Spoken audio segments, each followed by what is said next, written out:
সাল 2018, 4 মাসের ছুটিতে আমি এবার পাকিস্তান এসেছি।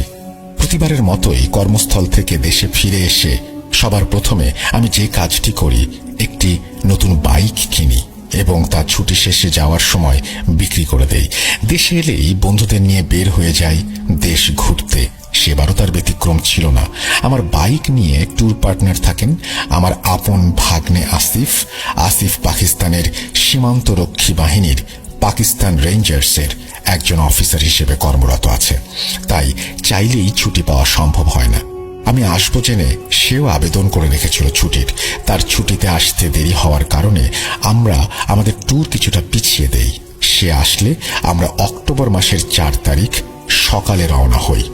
এটি ছিল একটি দীর্ঘ ট্যুর। আমরা সব মিলিয়ে সেবার 4 জন ট্যুরমেট ছিলাম। আমি যেহেতু করাচির বাসিন্দা ছিলাম, তাই পথটি ছিল দীর্ঘ। আমাদের গন্তব্য ছিল পাকিস্তান চীন সীমান্তের সর্বোচ্চ উঁচু স্থান, নাম হল খুনজেবার পাস।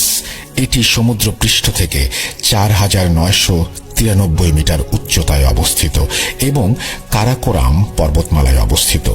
খুনজেরার পাসটি ছিল কারাকোরাম হাইওয়ে দ্বারা সংযুক্ত। করাচি আমার বাড়ি থেকে 1900 কিলোমিটার দূরে।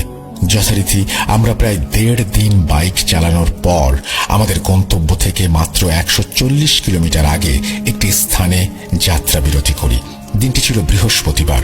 আমরা আসরের শেষে পুনরায় রওনা হব। ঠিক তক্ষুনি মুষলধারে বৃষ্টি শুরু হয়। বলে রাখা ভালো, এটি ছিল আমাদের গন্তব্যস্থলের সবচেয়ে নিকটবর্তী যাত্রা বিরতির স্থান।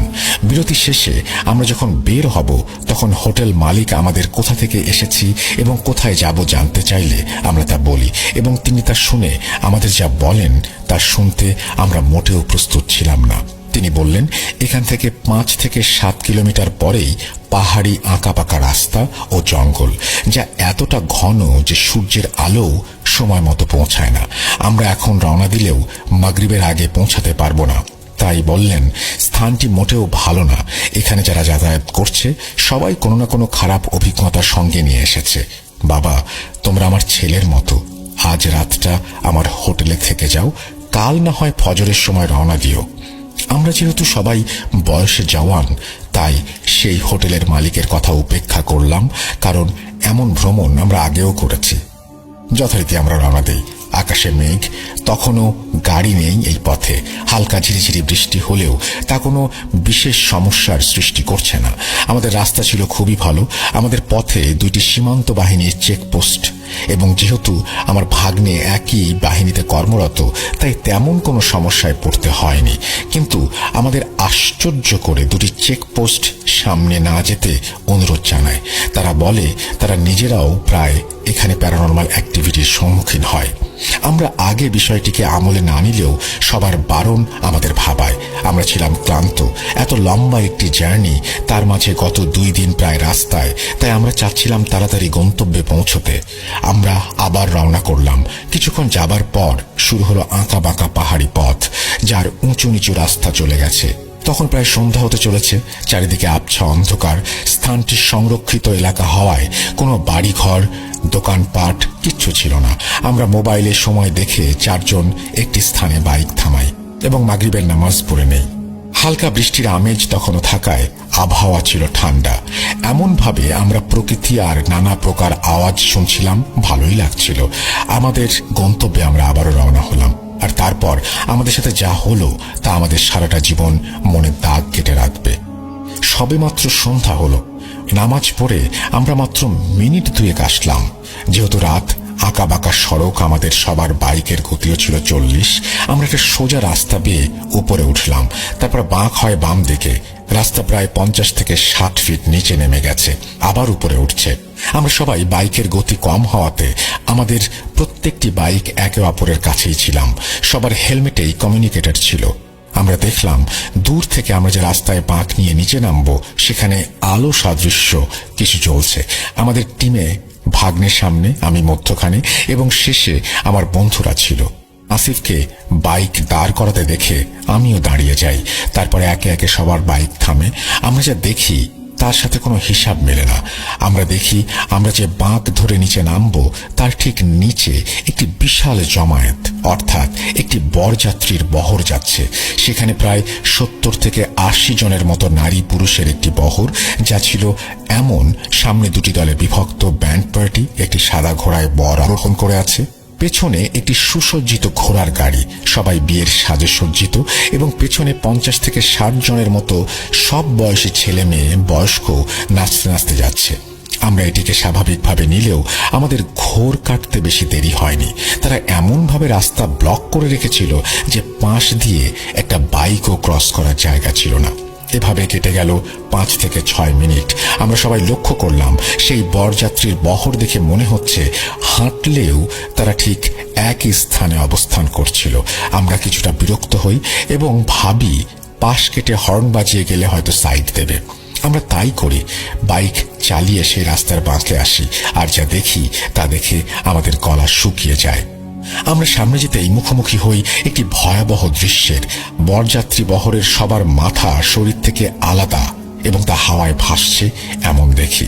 আমাদের বুঝতে আর বাকি রইল না, আমরা খারাপ কিছুর ফাঁদে পড়েছি। আমরা সবাই ভয়ে হিম হয়ে যেতে লাগলাম তাদের, এবং আমাদের দূরত্ব 30 ফিট হবে। আমরা সবাই ভয়ে পাথর হয়ে পড়েছি। কি করব?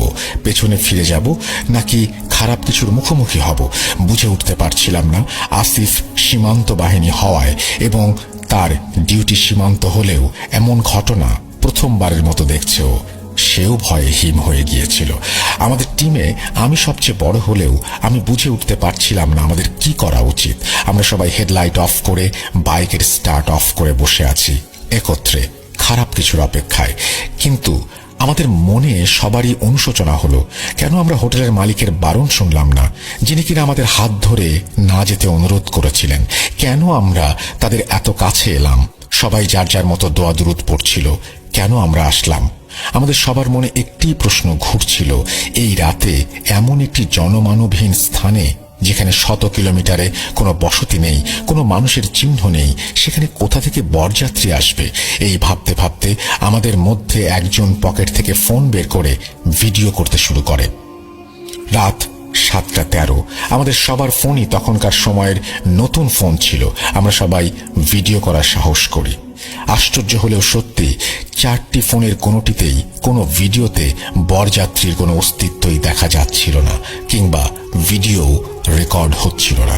এভাবে কেটে গেল আরো কিছু সময়। আমরা বুঝে উঠতে পারছিলাম না আমরা কি করব।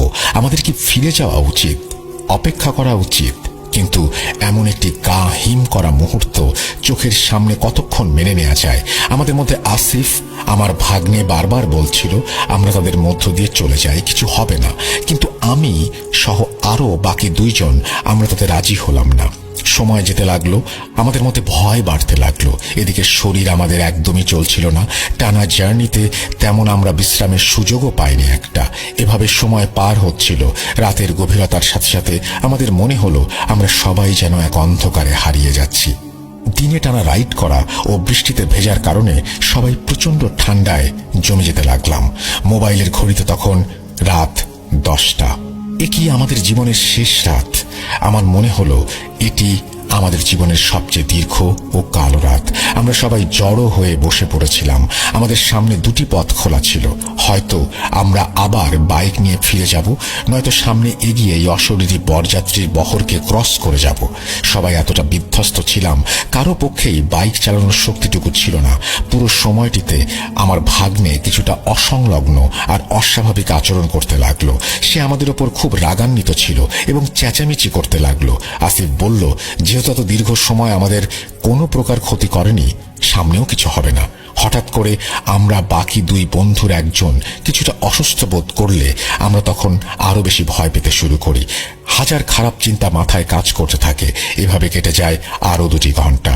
তখনও সেই সময়ের মতোই বরযাত্রী বহরের নাচ, আনন্দ আর ব্যান্ড চলছে। এদিকে আসিফ আমাকে বারবার অনুরোধ করতে থাকলো আমরা যেন তাদের ক্রস করে চলে যাই।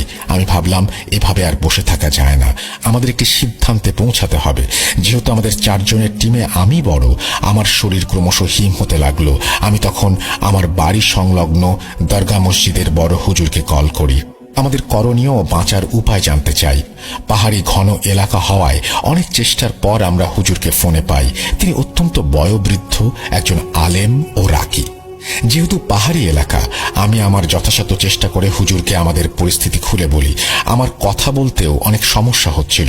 হুজুর আমাদের বললেন, করণীয় দুইটি। যদি সুযোগ থাকে পেছনে ফিরে আমরা যেন ফেরত আসি, নয়তো ফজরের নামাজ পর্যন্ত অর্থাৎ সূর্যোদয় পর্যন্ত অপেক্ষা করি। অতঃপর আমরা প্রায় রাত 1টা বাজে সিদ্ধান্ত নেই আমরা ফিরে আসব। কিন্তু তা ছিল আমাদের সেখানে অপেক্ষা করার মতোই কঠিন এবং কষ্টসাধ্য। আমরা সিদ্ধান্ত নেই বাইকের স্টার্ট বন্ধ রেখে আমরা আমাদের স্থান থেকে উপরে উঠে আসব।